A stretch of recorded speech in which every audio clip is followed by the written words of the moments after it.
Wondering what's next in your business or personal life? Welcome to Success to Significance, Life After Breaking Through Glass Ceilings, a podcast dedicated to helping you with all of life's challenges, discoveries, and opportunities. Whether you're seeking a new career, retirement, or simply wanting to make an impact in your community or the world. Join Jen Du Plessis and her guests as they explore how to start, what to do when you're in the thick of a change or growth, and how to leave a mark in this world after breaking through your next achievement. You are moments away from the aha you've been seeking. Welcome to the show, Danny. I am so happy to have you here. I am very excited. Thank you. Absolutely. So let's just dive right in. I want to find out. And as you know, this show is Success to Significance, Life After Breaking Through Glass Ceilings, and we're always breaking through ceilings, right? Everything that we do is breaking through ceilings. But I want to go back to your childhood. We probably don't have to go that far back, but I know that you studied ballet. So kind of give us a flavor of what you did. You know, we've already done your bio, but a little flavor of how this transformed into CEO coaching that you did, working in a ballet studio or a dance studio. So I think it was the foundation. You don't realize, when you're a child, you just have these dreams and these aspirations, and there's nothing holding you back. You want to be a princess? You are a princess. You want to be a ballerina? You are a ballerina. So I was blessed with great genetics. Like, first, we got to go from there. My father was a collegiate gymnast, the captain at Temple Gymnastics. My mother was a professional dancer. She did modern. She was signed in companies over in Europe. So I was blessed with an athletic gene pool to start with. Yeah. And I wanted to be a ballerina. And so I just went through the process. Now, you don't realize when you do that, that means a lot of hard work. It wasn't even work, and it wasn't even scary. So imagine being 5, you walk into this grand room with your mother. They say, wait here. Yeah. You go into a room with strangers, and it's a lineup of, they were men. And I just remember one having a long beard and these massive robes and a big staff, almost like Moses. If you could imagine a heavy set Moses. And they shut the door and told me, do this, do that, and criticized me and gave me praise. 5 hours later, I walked out, and that was my first audition for a company. Oh my gosh, that's hilarious. That's good. So I know you probably have a lot of stories about ballet. I'm a dancer too, but I'm not a ballerina. I do. I can't even talk about what I do for some reason. I just figured out. I forgot what I do. No, well, because I haven't been doing it for a year because it's been COVID, right? No, I do all the smooths, which is all waltz and Viennese waltz. Oh, ballroom dancing. Yeah, I do ballroom, Latin, and swing dancing. I do all of it. I absolutely love dancing. I've been doing it for years and years and years. And, so how have you taken what you learned in, the structure? And because, and I was an athlete too, so I get that, the athletic piece of everything, dancing. How did you take that and transform that into helping your families, keep their business for all those years? So it's just, there is no failure. It's just that was wrong.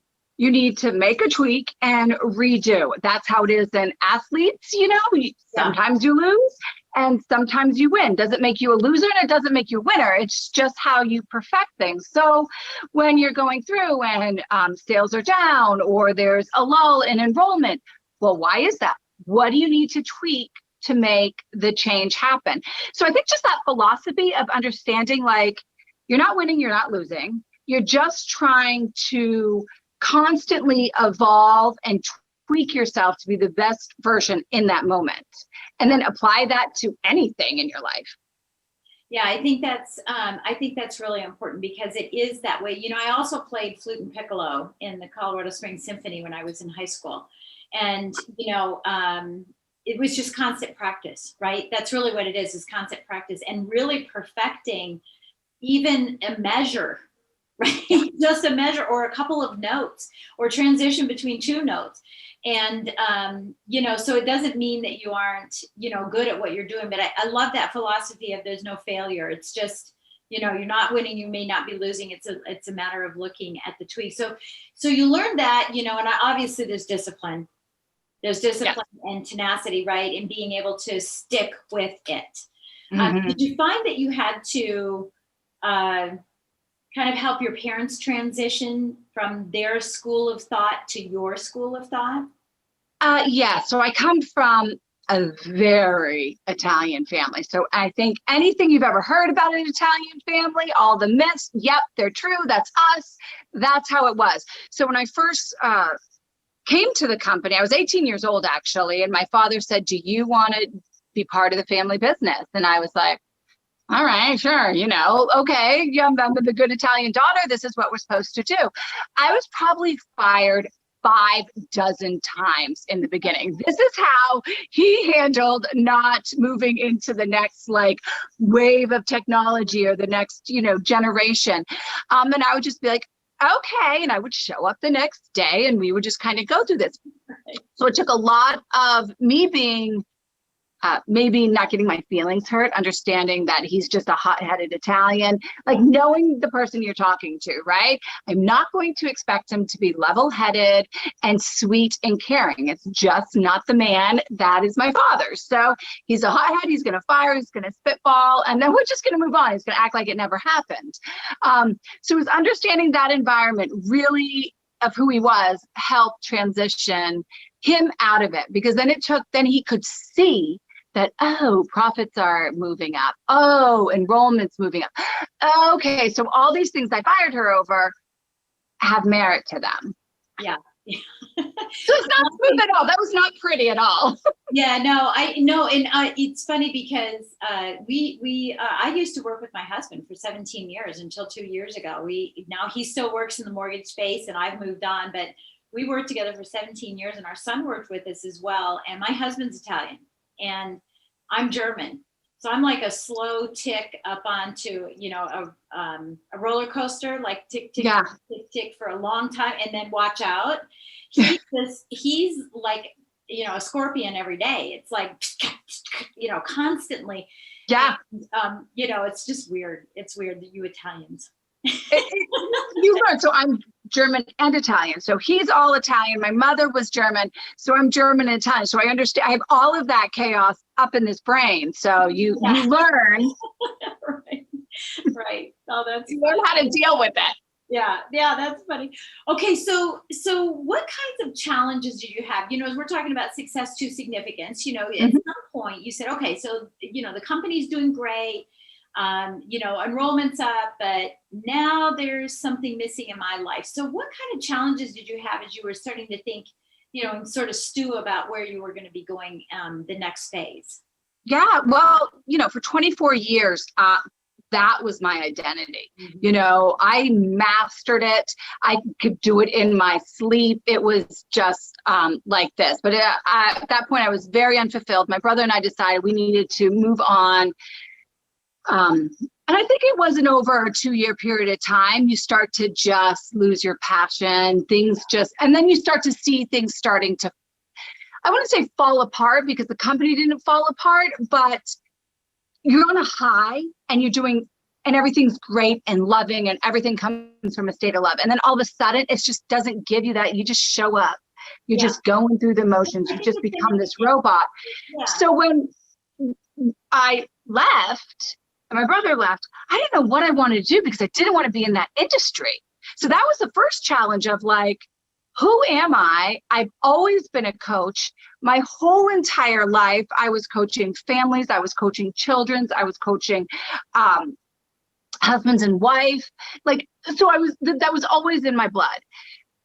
But I did not want to do it in the same capacity in the athletic sense that I did. So really just trying. I said yes to everything. I probably started, I don't even know, 100 businesses, maybe not 100. That's a little, my Italian exaggeration. Yeah. But I just kept trying things. And then instead of looking at it, that failure and success, right? I don't believe that you lose or you win. You just kind of move through it. It might not be the best, it might not be the worst. So I got my health certification and I started doing that. And I was like, nope, that's not what I want to do. But I branded myself as a health coach. I had clients as a health coach. And I was like, no, don't want to do this. And so I would move and just kept going until I found what stuck with me and where I was like, oh, this is the niche that I need to be in. This is the market and I started to get that fire back in myself, but it stunk. I wanted to use a different word, but it stunk going through that period because we're humans. So we do feel like failures, even if it's our choice to leave. Yeah. Oh yeah, no question. It's, and I always kind of looked at it as, and like in the same context of what you're saying is, for 35 years I was in lending. So I was in this, comfortable, massive land, right? And I was building this bridge to go to this little pond over here, this little island that, was going to be, oh, great, all this wonderful stuff. And it's building that bridge and getting it halfway done and then tearing it down again. And, and is this the right island I'm going to? And I think that's what a lot of people are going through. And it's ironic because this podcast was started this year, not knowing COVID was going to happen, right? And I think a lot of people are now in that quandrum of, do I make this move? Do I make this shift? Do I go back to work when we are allowed to go, when we're born free? Are we going to be able to go back to work? Do I want to go there? So, what kind of advice do you have for someone who's thinking about that and saying, what do I do? I'm just numb, because I know I got to a point where I was numb. I was like, I can't do this anymore, but what can I do? Yeah. What kind of advice do you have? And I know you're giving this to your clients these days too, so what are you telling or guiding them or counseling them on? And it's what I tell myself is, so what it's like to be right where you are. Yeah. So are you happy in it? And usually the answer is no, or we wouldn't be having this conversation. Right. Okay, then all you have to do is take an action. That action might lead you right, and that might not be it. But if you do nothing, then please do not complain about it, because you know exactly the outcome that is going to happen. You're going to be miserable. You're going to feel stuck. You're going to have all of these icky emotions that are going inside. So do you want to relish in that and hold on so tight to it because you know exactly what the outcome is going to be?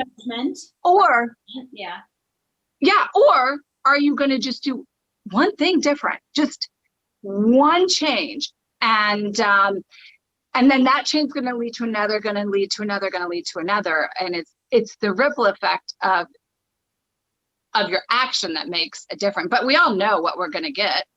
Oh yeah, by not doing anything, Results, right? So can you give us an example of an action that you've guided someone to do? Are we talking about an action of write in your journal so you can discover, or an action of pick up the phone and call 10 more people? What are you specific? And I'm sure it varies for everybody, but give us some examples of some actions that would help someone start getting some clarity on where they want to go. Sure. So, because really it's per case, right? It's per the individual. So I'll talk about myself, and then I'll talk about some other people. I'll talk about the other people, But for now, I'm going through this transition. Where do I want to be? Because I'm not full-time coaching CEOs anymore. It didn't fit my lifestyle of where I was, my personal life. It was causing a lot of friction. So I had to make some changes. And I've been going through this, like, what the heck do I want to do, right? Well, the first thing for me is that makes me say to myself, there has been a change inside me. Yeah. I'm not the person I was when I did that. So I need to address that change, because if I don't, I'm going to be spinning my wheels and coming up with solutions that have no meaning to them because there's no foundation to it. So the action that I'm taking myself, and advice I've given to other people, but I'm actually doing it right now as we speak every day, is I journal. So I'm religious. You don't have to. People can use motivation. They can use whatever it is. I use like scripture, and I analyze it for myself. Like, what does that mean applied to my life? Which means I better look hard at who I am. So you can even do a motivational quote in the morning if that's like more your jam. But if you think of that motivational quote and think outside of yourself, you're just reading words. You could be reading a fairy tale. You could be reading about the moon. There is nothing that is going to stick to you. You have to read it and then say, how am I not applying that? And even if you say, well, I'm applying it, you can always apply something better. You can always apply it in a different way. So you have to be able to receive what you're reading and then put it in application to yourself. And then from there, look at it and be like, okay, how does that translate outside of myself? Yeah. And you do that, and it sounds like so simple.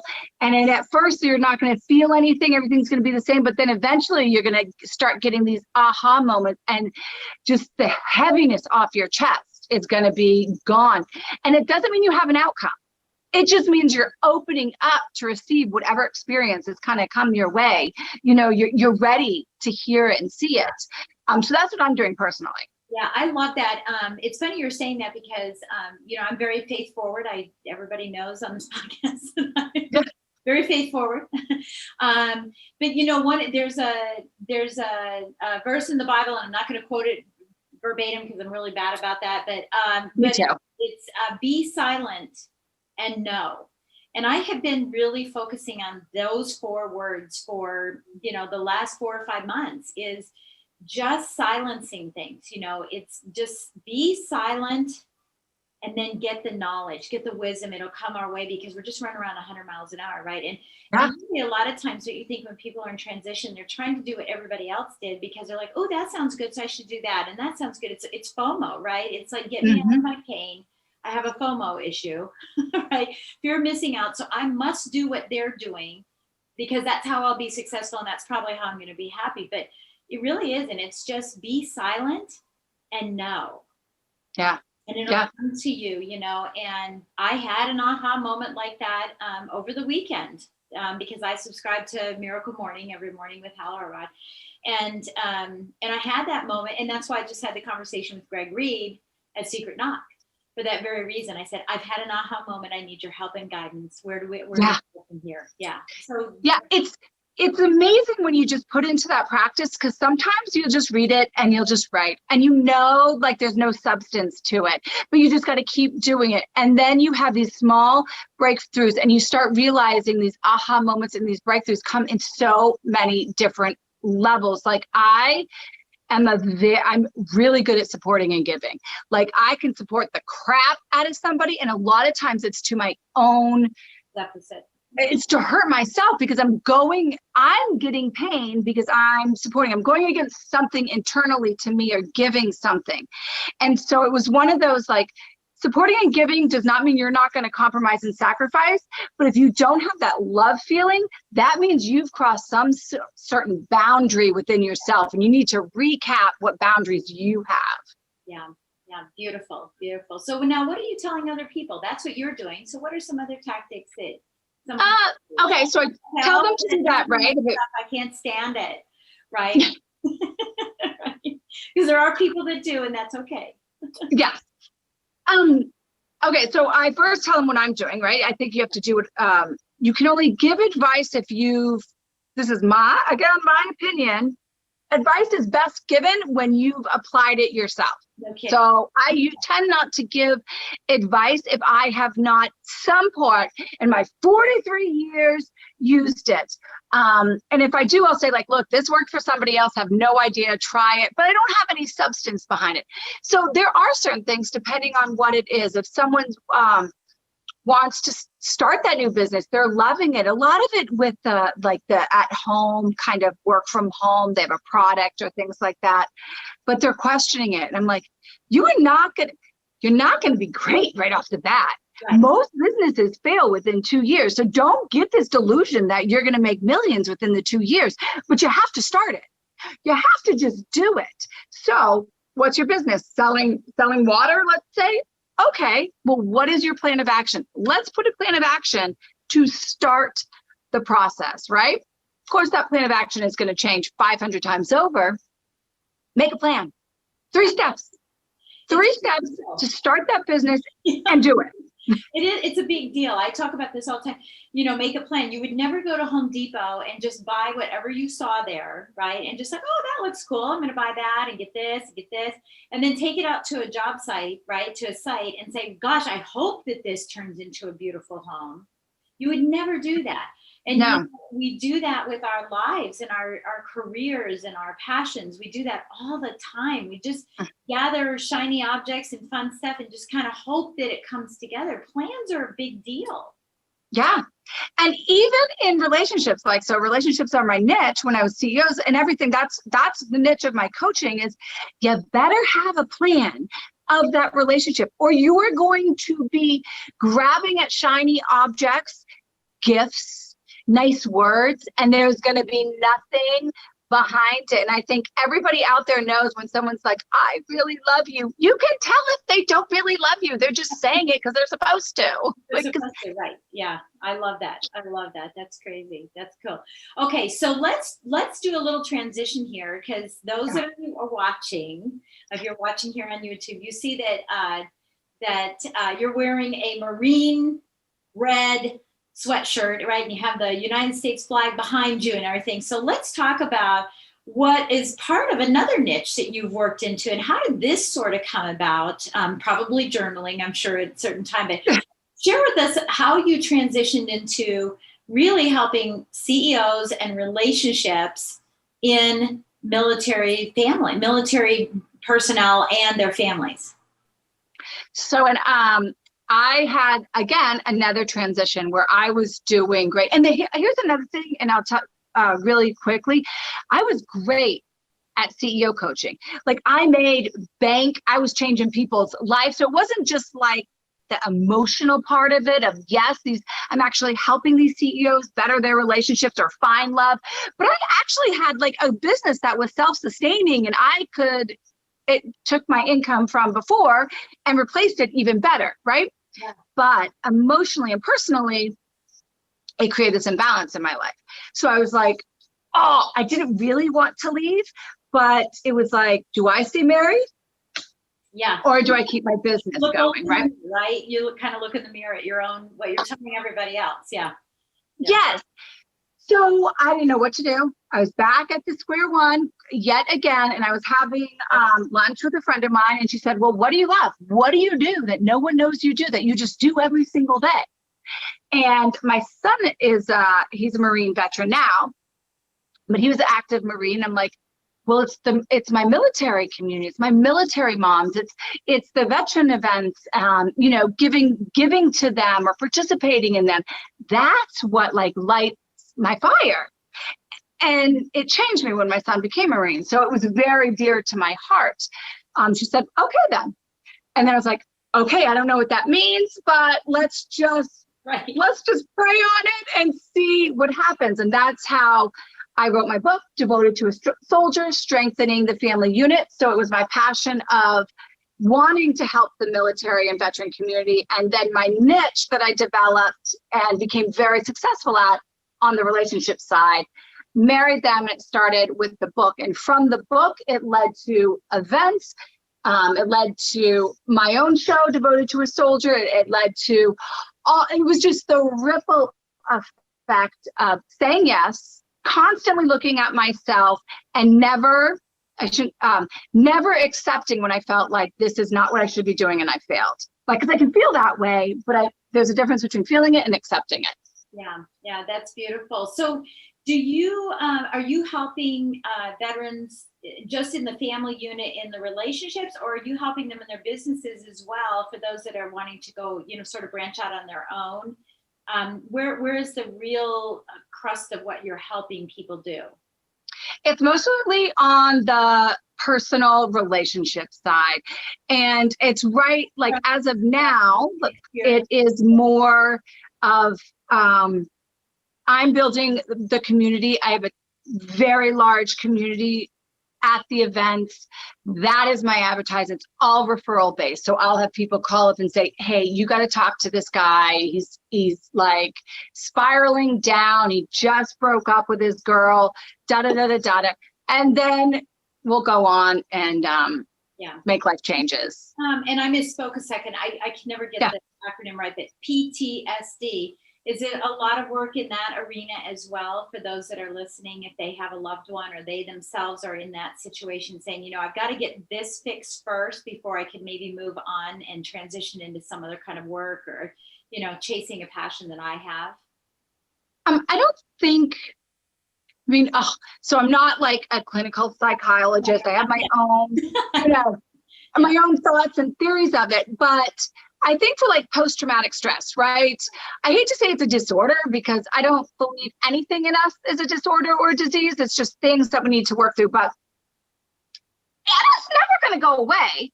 You learn strategies to deal with and handle it no matter what. So I think this theory of like, you're gonna wake up one day and all of this work that you've done will be like, you'll feel like heaven come down on you, right? It's never like that. It's kind of this up and down.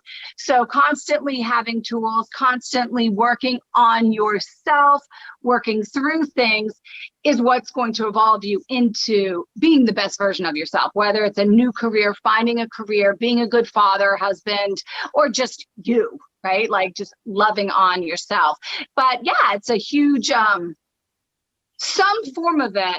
I think there's always some form of it, right? There's some form of personal development that happens anyway. Yeah.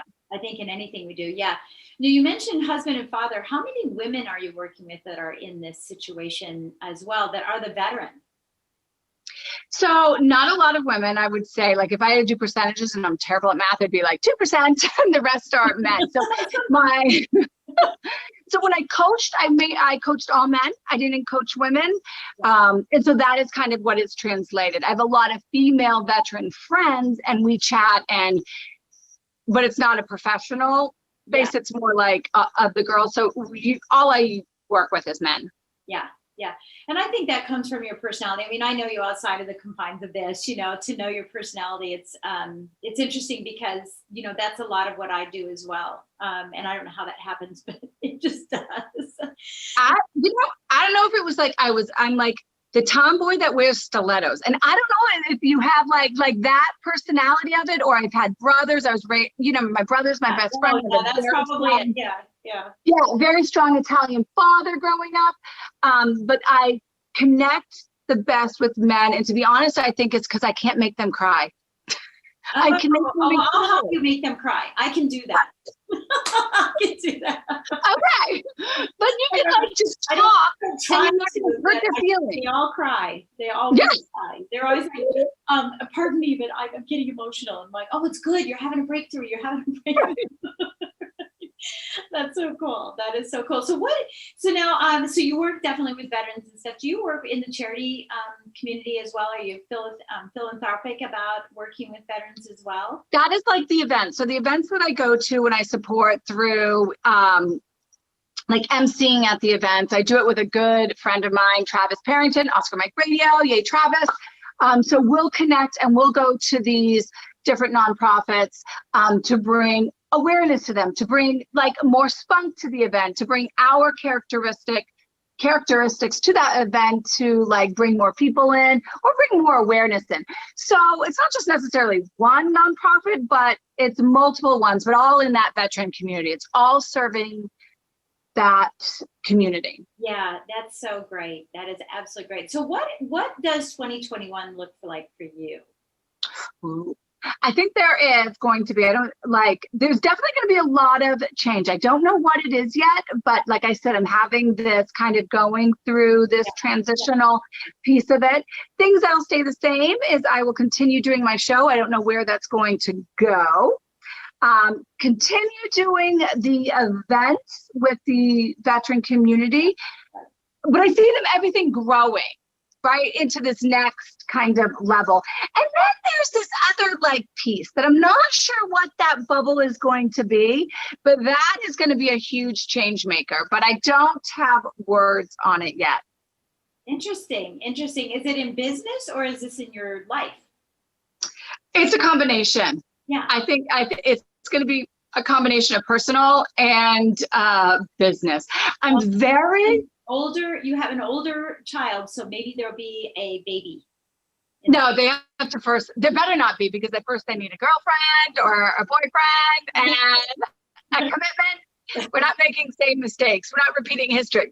Yeah. That won't be it. But I get something on my heart and it happens, or I'll see something and it happens. So I can see this massive change. I just don't know what it is yet.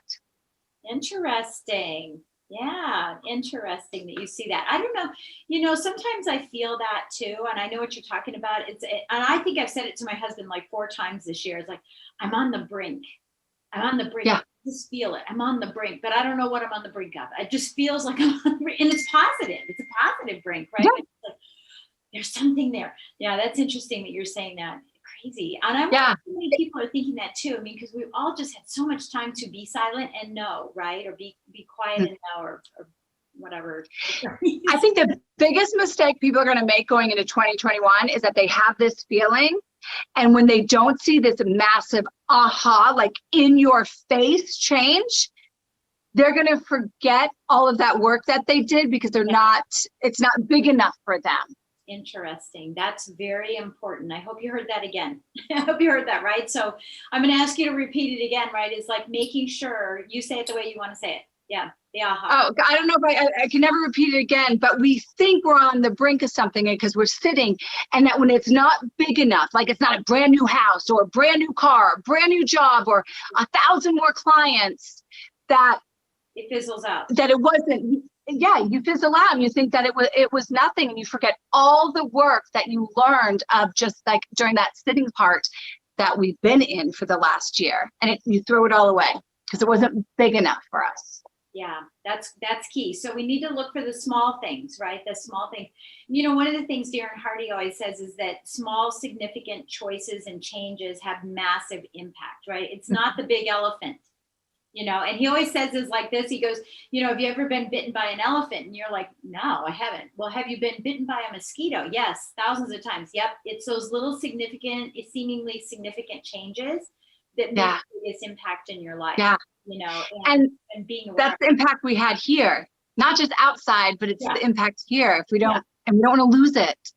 Yeah. Very important. So let me ask you this question. Do you have a quote that sort of is a mantra or something that you live by? Do you have a quote that you'd like to share? Actually, yes. I even tattooed it on my body so I never forget it in case I get dementia or something there. This is not how my story will end. Awesome. So that is really good. And that's good for the win and the lose, right? It's like, this isn't how my story is going to end. I'm going to keep going forward.